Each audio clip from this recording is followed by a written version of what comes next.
అలా అంకుల్ నేను మీ పండు. నీ పేరు ఎందుకు చెప్తున్నావురా? పైసలు అడుగు. పైసలు ఉన్నాయా? అరే ఆడ తాట్లు ఉండకపో, నువ్వైతే అడుగు. పైసలు ఇస్తావా? అరే కిడ్నాపర్లం అని చెప్పు. కిడ్నాపర్లం. కిడ్నాప్ చేస్తాం. ఏం కిడ్నాప్ రా? ఏం కిడ్నాప్? కిడ్నాప్ చేయాలా? ఆల్రెడీ కిడ్నాప్ చేసినామని చెప్పు బే.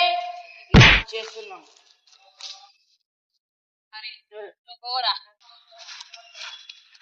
మిరపకాయలు కొట్టి కారం పొడి గుద్దలా గుక్కితే గావు గావు అని మంట రావాలి.